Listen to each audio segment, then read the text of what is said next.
Dès l'entrée de l'appartement, le décor est planté. Nous sommes chez une famille juive. C'est un rituel très important pour continuellement réaliser la présence divine. Il faut embrasser la mezouza avant de rentrer. Ce petit coffret renferme des saintes écritures juives. Shalom. C'est ici à Abidjan que vit la famille Assoumou, dont le père, la mère et leurs 4 enfants se sont convertis au judaïsme il y a tout juste 1 an. Le déclic, cet ancien responsable d'une communauté chrétienne méthodiste nous le raconte. Dans mon ancienne vocation, je savais que j'avais une soif quelque part. Et puis, à la suite de plusieurs questionnements, voilà, j'ai tenté une expérience de vivre autrement ma foi.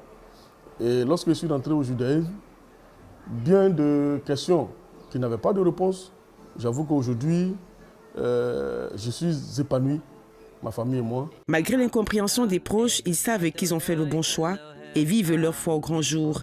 Ils ont même créé chez eux une atmosphère de temple avec la lecture quotidienne du Sidour. Ezri Meri Madonai, Ose Shamayim, Vares.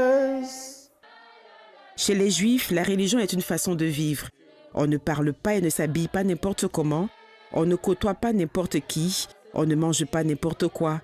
Et ce n'est pas une mince affaire, car la religion dicte des règles diététiques très strictes. Quel sens de l'organisation? Chez les Juifs, Dieu est présent en tout et à tout moment, même dans le simple fait de s'alimenter. Ici, la religion, c'est le pain quotidien. Avant chaque repas, tout le monde se lave les mains selon les coutumes ancestrales, et c'est comme cela tous les jours de l'année. Il sera bientôt 18 h et nous sommes un vendredi. La famille se prépare pour le Shabbat. C'est le jour sacré des Juifs. Il commence le vendredi au coucher du soleil et se termine à la tombée de la nuit le samedi. Notre famille l'observe à la synagogue avec les autres membres de la communauté.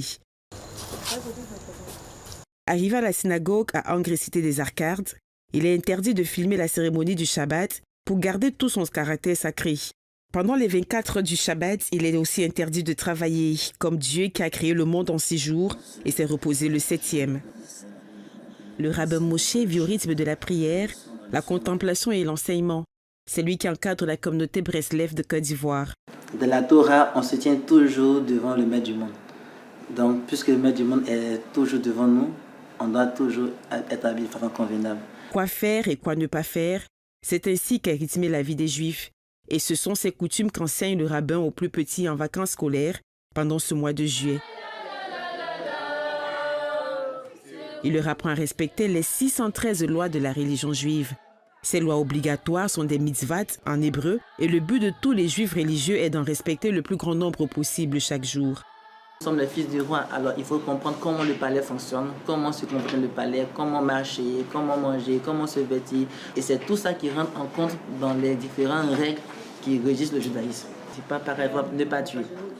La Torah n'a pas, tu ne tueras pas, tu n'assassineras pas. Je prends par exemple le respect des parents. On voit que ce ne sont pas des choses compliquées. Respecter le Shabbat, faire le Shabbat. De loin, ça paraît quelque chose d'énorme. Mais dans les principes, ce n'est pas quelque chose de compliqué. Je prends un exemple simple. Et si on associe les règles à la maison, que le parent fixe, les règles au travail, les règles de la circulation, les règles finalement, ça dépasse 613.